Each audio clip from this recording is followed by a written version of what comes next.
Okay, who's getting injured next? Me? On Friday night, the Canucks went into Carolina to start a 3-game road trip against the Hurricanes. Hurricanes are one of the best teams in the league, so it was going to be a tough one, and especially tough because the Canucks would be missing Quinn Hughes and Thatcher Demko. P.O. Joseph was sent back in the lineup to replace Quinn Hughes, while Kevin Lankinen started. Mackenzie McEachern was also slotted into the lineup for Archie Bains, which I think was probably a good move. And it paid off immediately, because just 3 minutes into the game, McEachern got the puck at the Hurricanes' blue line and made a nice play on Gostisbehere to set up Max Sasson for the breakaway. Sasson potted it through the legs of Kochetkov and made it a 1-0 game for Vancouver early. It didn't take long for the Hurricanes to strike, though. Sebastian Aho had the puck in the Canucks zone and found Svechnikov for a cross-ice pass, one-timer. Connor Garland probably could have done more on that to tie up the stick of Svechnikov or make sure that he didn't get the best shot away, but he did, and it was a 1-1 game. Svechnikov was not done there because under a minute later, the Hurricanes were on the power play. And before I get to the goal, let's just talk about that power play real quick. Marcus Pettersson got called for cross-checking, which, sure, it was sort of a cross-check, but that's never called ever. The significant part on that play was Seth Jarvis getting high-sticked by his own teammate and going down and being in a lot of pain on the ice. I think my theory here is that the refs thought Marcus Pettersson did the high stick, so they called a penalty, but then they realized he didn't, but still wanted to call the penalty, so they were like, okay, well, he cross-checked him, so we'll just call the cross-check. That cross-check that Marcus Pettersson gave Seth Jarvis is never called ever. There were other times in that game, later in that game, where the same cross-checks were happening, and nothing was called. It happens in every game, and it's never called. And it took 4 seconds of the power play for Svechnikov to fire a one-timer past Kevin Lankinen and make it a 2-1 game for Carolina. Now, first of all, it's a power play that shouldn't have happened at all. There's no reason for that to be called a penalty. The ref screwed it over there. Second of all, oh my god, this penalty kill stinks. They can't kill anything. When was the last time we went a game without giving up a power play goal? It's actually impressive. I want to get these players back like Bluger and Forbert, but is that even going to save us? Clearly it's not just the personnel that's an issue. Clearly it's something to do with the system. I don't know if these players are going to save that. It shouldn't have been 2-1, but it was 2-1. And just a little bit later, the Hurricanes got another power play because Evander Kane took a really stupid high-sticking penalty for no reason, which is the Evander Kane special. But the Canucks did a lot more than just kill that penalty off. There was a very stupid pass by Sean Walker in his own zone that just went to the stick of Elias Pettersson, and he sniped one over Kochetkov to make it 2-2. That beautiful, glorious Pettersson shot that we just do not see enough of these days. I also do find it funny how this is now the second time in the span of a week Evander Kane has taken a penalty and we've scored while shorthanded. To me, I'm thinking it's like the universe is apologizing for making us witness some of the plays Evander Kane does. Like the universe sees him take a stupid ozone penalty and is like, that really did suck, man. Here's a goal to make up for it. So it was 2-2 heading into the second, and in the start of the second, it was the Canucks' turn to get a power play. Pettersson made a very nice pass across the ice to Brock Besser, who then found Garland towards the middle. He just snapped it home past Kochetkov, made it a 3-2 game. From the point of that Canucks goal to the point of the Hurricanes' next goal, Kevin Lankinen was the only player on the ice for the Canucks. That's what it seemed like. He was making acrobatic save after acrobatic save. He was absolutely keeping us in the game. It was ridiculous. And when that third goal did come, it was one that shouldn't have happened either. There was a lot of stuff happening in the neutral zone. Keandre Miller and Evander Kane were going after it. There was probably some interference run, but that's not going to get called apparently. And Taylor Hall eventually found himself with a wide open net to shoot the puck into. Considering the Marcus Pettersson call, the officials have to set a standard in the game, and that's what they did there, but they didn't follow that standard at all. If that Marcus Pettersson penalty is a penalty, then the stuff happening in the neutral zone during that play was also a penalty.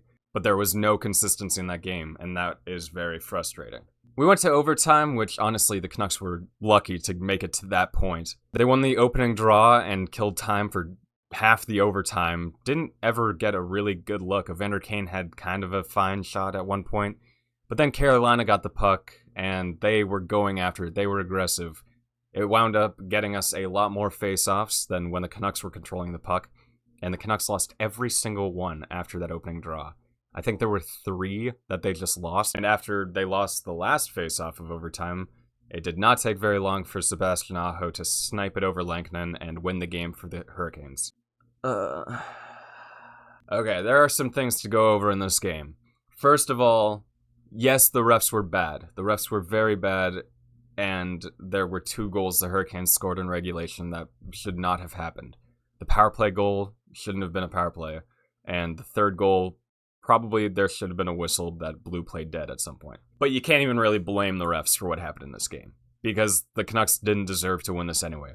They got outshot 38-17, which backwards is 17-38, and that's kind of funny.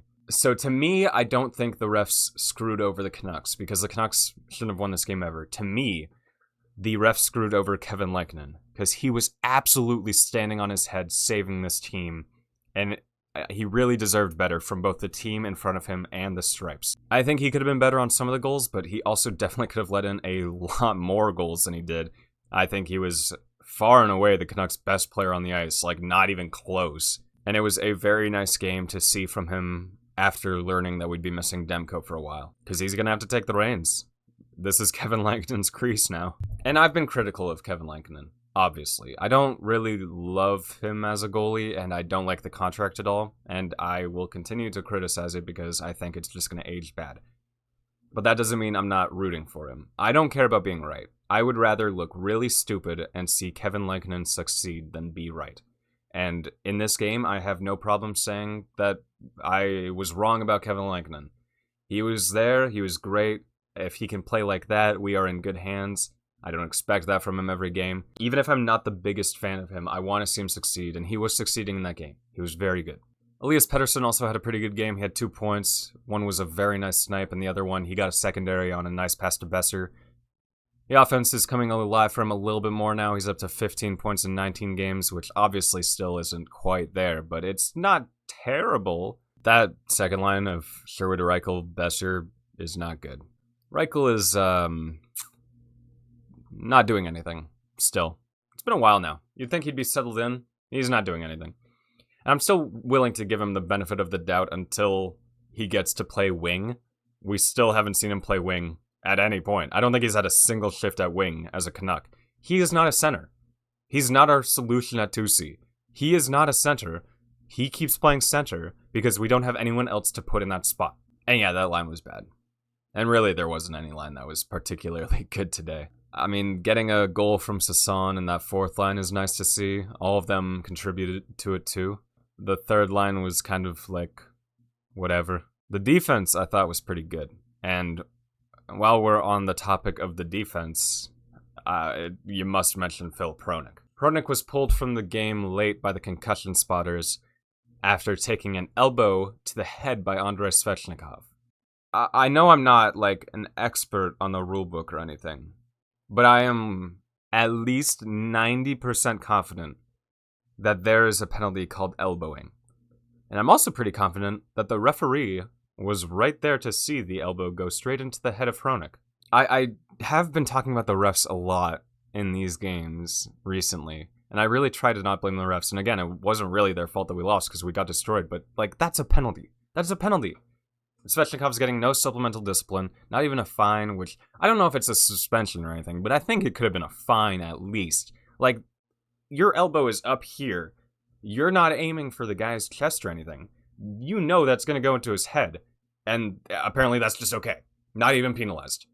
But if the Canucks were to do it, oh my god. Can you imagine? It's so frustrating. Like, we don't even have anyone who's going to fight for our team right now. Nobody is fighting. When was the last time we had a fight? Was it the Mancini fight? Have we had a fight since then? And the refs aren't going to protect our team either, because Hronek's taking an elbow to the head that's getting him pulled by the concussion spotters in front of the ref, and the ref is not calling it.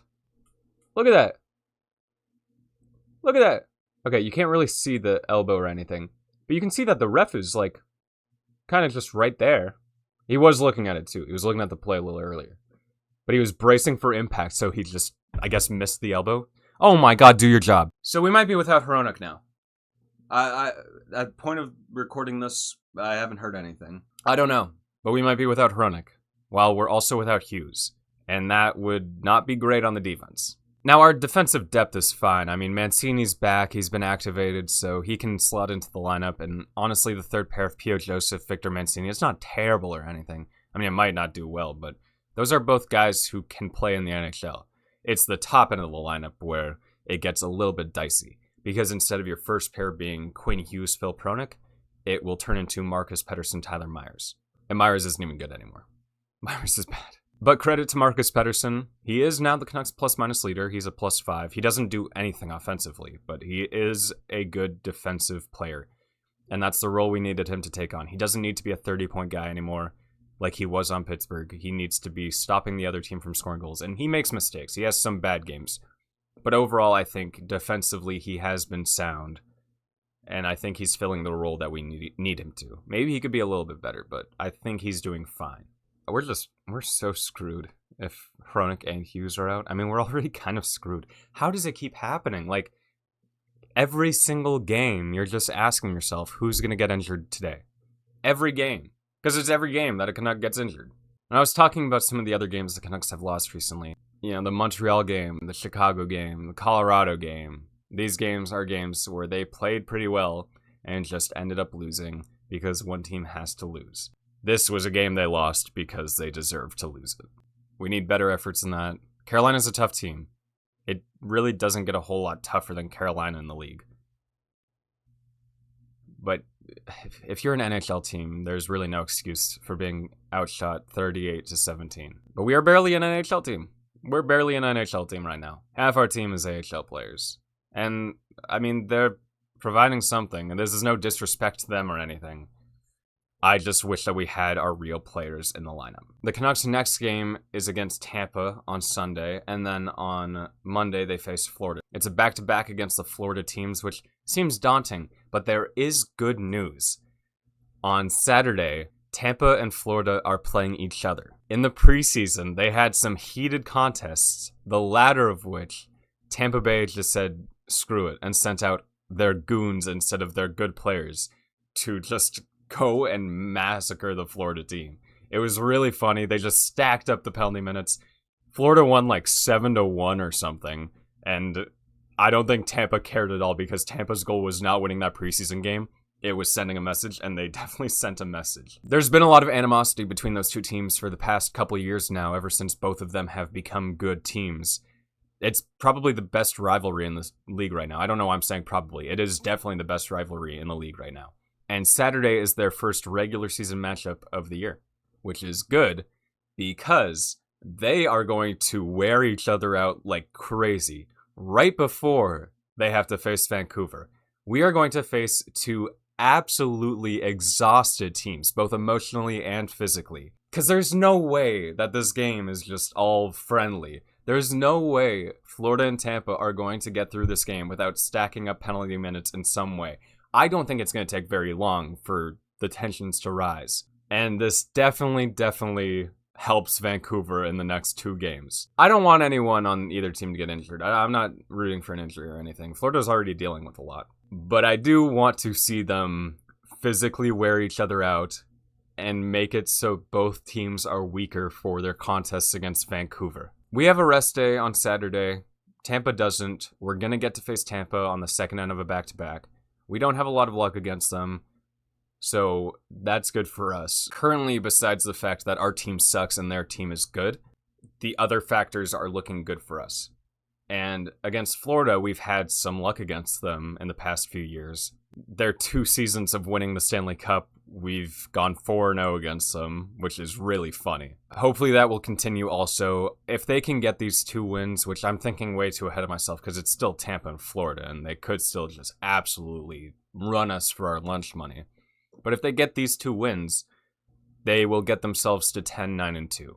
And while that's not incredible, it's really not that bad. They've played more games than a lot of the teams around them. They are not very far out of the playoff picture still, though, and some of those teams have been exceeding expectations. The Canucks have been below expectations, and they've been hit with the injuries. They aren't at full strength. They're still not playing well. It can definitely still go up for us and down for other teams. they need to win. I would say they need to win both games, both Florida games. They got to win both of those games, get themselves in a better spot, because throughout the next week and a half after, there are a lot of 2-day breaks that they have, and the teams around them are going to be catching up to them in games played. They need to start winning now so that these teams do not get too far ahead of them in points. I believe in them. I don't think they can play worse than they did against Carolina, besides Lankinen. What do you think about the game against the Hurricanes? Probably not great. But shout out Lankinen. Lankinen was good. Respect to Lankinen. The time I guess DeBrusk is the time he's not the one who scores the power play goal, which is pretty funny. I'm going to go back to Lucas Reichel. He's just done nothing for so long now that, at some point he's got to do something. I mean, he doesn't. He could just consistently be like this. But I feel like at some point, he's got to get lucky. His line mates are so good. He just plays with such good line mates, but it's not working. No matter who you put him with, it doesn't work. He's found no chemistry with anyone. I'm ragging on him while I'm predicting him to score. This feels counterintuitive. I stumbled over that word. Whatever. That's it. Goodbye.